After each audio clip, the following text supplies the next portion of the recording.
Good morning to all. Myself Chirag B. Patel, lecturer in Electrical Engineering Department, VPMP Polytechnic, Gandhinagar. Subject microprocessor and controller application. Subject code 3350904. Unit logic of microprocessor 8085. Topic name logical block diagram of 8085. Objective. Now the following thing we will learn in the 8085.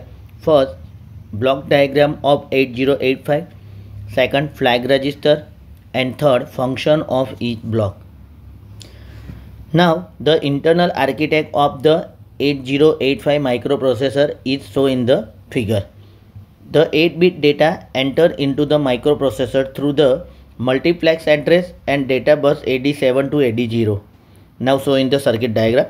Now another function is the 8-bit the internal bus connect the accumulator, temporary registers, flag instruction register, interrupt control unit, serial input output port, general purpose register, stack pointer, program counter and data address buffer. So all are the in block diagram of 8085. First, register. So the 8085 contain both 8-bit and 16-bit register which are discussed below. First, accumulator. It is an 8-bit register and focus of all arithmetic, logical, load and store the input output function.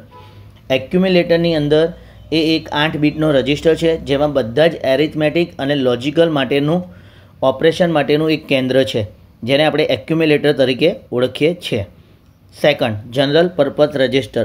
There are 6 8-bit general purpose register B, C, D, E, H and L.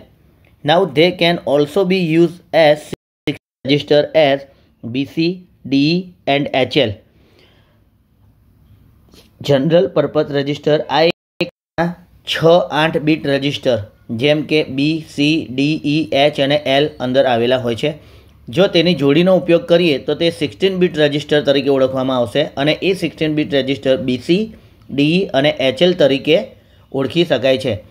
HL જોડ જો સામાન્ય રીતે 16-બીટ address સંગ્રહવા માટે અને BC અને DE ની પેર સામાન્ય રીતે 16-બીટ ડેટા સંગ્રહવા માટે વપરાતી હોય છે. Now third is the program counter. The program counter is 16-bit register with the store address of next instruction to be execute. It is the responsible for sequencing the program execution. Program counter A 6-bit no register જ છે અને જે પછી હવે execute થવાની હોય ઇન્સ્ટ્રક્શનનું એનું address ધરાવે છે. એટલે કે પ્રોગ્રામ કાઉન્ટરને શ્રેણીબદ્ધ સિક્વન્સિંગ કરવા માટે જવાબદાર છે. Stack pointer. It is a 16-bit register with the store the address of the top stack. Stack pointer A 16-bit નું રજિસ્ટર જ છે અને સ્ટેક પોઇન્ટર એડ્રેસ ધરાવે છે ટોપનું. એ દરેક સ્ટેક એ LIFO રેમ છે અને જે ડેટાને પ્રોગ્રામમાં એક્ઝિક્યુશન દરમિયાન હંગામી ધોરણે સંગ્રહ કરે છે. નાઉ ફ્લેગ રજિસ્ટર. ફ્લેગ રજિસ્ટર એ 8-બીટનો એક રજિસ્ટર છે અને કન્ડિશનલ કોલ અને જમ્પ દ્વારા ઉપયોગમાં લેવાતા 1 બીટના 5 ફ્લેગ ધરાવે છે જે આપણે સર્કિટ ડાયાગ્રામમાં જોઈએ છે. Now it is the an 8-bit register with the contain 5 1-bit flag used by continuous jump and call instruction. So basic diagram of flag register. First, sign flag. Second, zero flag. Third, auxiliary carry flag. Fourth, parity flag. And fifth, carry flag. So first is carry flag. તો carry flag એ 8-બીટના સરવાળાનો overflow છે. બાદ બાકીમાં એ બોરો flag તરીકે ઓળખી શકાય છે. Now second is the parity flag. તો parity ફ્લેગની અંદર એરિથમેટિક અને લોજિકલ ઇન્સ્ટ્રક્શનના પરિણામના કેટલા બીટ 1 છે તે દર્શાવે છે. આ પરિણામ એક્યુમ્યુલેટરમાં હોય છે. જો બીટની સંખ્યા 1 હોય એટલે કે ઓડ હોય તો તે ઓડ પેરિટી તરીકે ઓળખી શકાય છે અને પેરિટી ફ્લેગની 0 પર રીસેટ થાય છે. અને જો એક બીટની સંખ્યા બેકી એટલે કે ઇવન હોય તો તે ઇવન પેરિટી તરીકે ઓળખવામાં આવે છે અને પેરિટી ફ્લેગ સેટ 1 પર થાય છે જે આપણે બ્લોક ડાયાગ્રામમાં જોયું. જેવી રીતે કેરી બીટ 7 સ્થાનનો ઓવરફ્લો છે, તે જ રીતે ઓક્ઝિલરી કેરી ફ્લેગ એ પરિણામ બીટ 3 સ્થાનનો ઓવરફ્લો દર્શાવે છે. એસી ફ્લેગ સામાન્ય રીતે બીસીડી એટલે કે બાઇનરી કોડેડ ડેસિમલ ઓપરેશન તરીકે વપરાય છે. ફોર્થ, જ્યારે એરિથમેટિક કે લોજિકલ ઇન્સ્ટ્રક્શનનું પરિણામ 0 હોય ત્યારે 0 ફ્લેગ સેટ 1 પર થાય છે અને 0 ફ્લેગ પરિણામ 0 ન હોય તો એ રીસેટ 0 પર થાય છે. હવે લાસ્ટ એરિથમેટિક અને લોજિકલ ઓપરેશન કર્યા બાદ એક્યુમ્યુલેટરની એમએસબી એટલે કે મોસ્ટ સિગ્નિફિકન્ટ બીટ સાઇન ફ્લેગમાં જાય છે. એટલે કે સાઇન ફ્લેગમાં જો 1 હોય તો પરિણામ નેગેટિવ હોય અને 0 હોય તો પરિણામ કેવું હશે? પોઝિટિવ હશે. Now arithmetic and logical unit.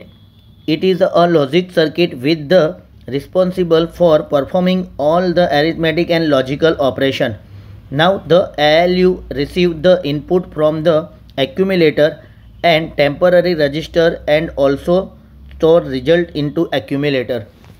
તો એરિથમેટિક અને લોજિકલ યુનિટનું મેઇન ફંક્શન છે, આ એક લોજિક સર્કિટ છે જે બધા જ એરિથમેટિક અને લોજિકલ ઓપરેશન કરવા માટે જવાબદાર છે. ALU એક્યુમ્યુલેટર અને ટેમ્પરરી રજિસ્ટર ઇનપુટ મેળવશે અને પરિણામે એક્યુમ્યુલેટરમાં સંગ્રહ થશે. ALUનું ફ્લેગ રજિસ્ટર તેને જે કિંમત ગણી હશે તે જ પ્રમાણે દરેક ફ્લેગને સેટ કે રીસેટ કરશે. Instruction register and decoder. Instruction register is 8-bit register just like every other register of microprocessor. The instruction may be anything like addressing to data, moving a data, copy a data. Opcode fetch cycle દરમિયાન 8 બીટનો opcode instruction રજિસ્ટરમાં transfer થાય છે. Instruction decoder ઇન્સ્ટ્રક્શનના રજિસ્ટરમાં રહેલા ઓપકોડને decode કરી શકશે અને તે જ વખતે એ પ્રકારની અને કેવી ઇન્સ્ટ્રક્શન છે એ ઇન્સ્ટ્રક્શનને ઓળખ્યા બાદ જ ઇન્સ્ટ્રક્શન ડીકોડર ટાઈમિંગ અને કંટ્રોલ વિભાગને આ ઇન્સ્ટ્રક્શન એક્ઝિક્યુટ કરવા માટે જરૂરી સૂચના આપવા માટે આપણે ઇન્સ્ટ્રક્શન રજિસ્ટર અને ડીકોડરનો ઉપયોગ કરીએ છીએ. Now interrupt section. Interrupt is a signal with the suspend the routing with the microprocessor is doing, bring and the control to perform the subrouting complete in the return to the main route. એટલે કે interrupt section જે છે એ 8085માં total 5 interrupt છે. Trap, RST 7.5, RST 6.5 and RST 5.5 and another INTR. એટલે કે આ જે 5 interrupt છે એ 5માંથી TRAP ટ્રેપ એ નોન માસ્કેબલ છે, જ્યારે બાકીની બધી માસ્કેબલ છે. એટલે કે જ્યારે કોઈપણ પિન પર ઇન્ટરપ્ટ આવે એટલે 8085 હાલના કાર્યને મુલતવી કરશે અને સ્ટેટસને સેવ કરી દેશે. એટલે કે ISR જ્યાં લખેલ છે તે એડ્રેસ પર કંટ્રોલ ટ્રાન્સફર એટલે કે જમ્પ કરે છે અને દરેક પ્રકારની ઇન્ટરપ્ટ માટે જરૂરી જમ્પ એડ્રેસ અને તેની પ્રાયોરિટી પ્રમાણે એ વર્ક કરશે.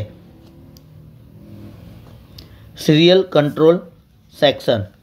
તો the serial section control is 8085 provide the serial interface through SID એટલે કે serial input data and SOD serial output data line.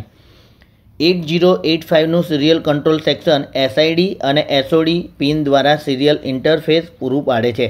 આવું સીધું સિરિયલ ઇન્ટરફેસ નાની સિસ્ટમમાં બાહ્ય હાર્ડવેર જરૂરિયાત ઓછી કરે છે, જે સિરિયલ ઇનપુટ ડેટા અને સિરિયલ આઉટપુટ ડેટા માટેનું મેઇન ફંક્શન છે.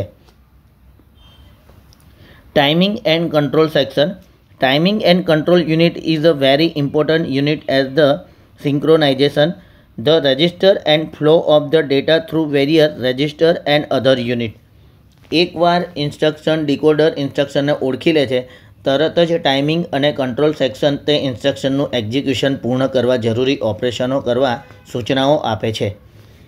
આવા ઓપરેશન આંતરિક ઓપરેશન જેવું કે એક રજિસ્ટરમાંથી ડેટાને બીજા રજિસ્ટરમાં જો મોકલવો હોય અથવા તો એક્સટર્નલ ઓપરેશન જેવા કે એક્સટર્નલ ઓપરેશન એટલે કે memory read, memory write, input output read યા ઇનપુટ આઉટપુટ રાઇટ વગેરેનો પણ અંદર સમાવેશ થશે.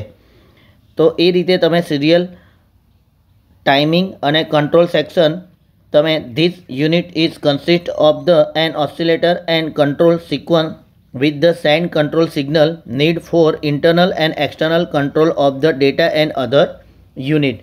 એટલે કે માઇક્રો પ્રોસેસર દ્વારા થતા તમામ કાર્યોને કંટ્રોલ કરવા માટે આ સેક્શન જવાબદાર છે. ઓપરેશન કંટ્રોલ કરવા ઉપરાંત આ સેક્શન મેમરી કે ઇનપુટ આઉટપુટ ડિવાઇસ સાથે કરવામાં આવતા બાહ્ય ઓપરેશન માટે જરૂરી સિંક્રોનાઇઝેશન પૂરું પાડે છે. Thank you.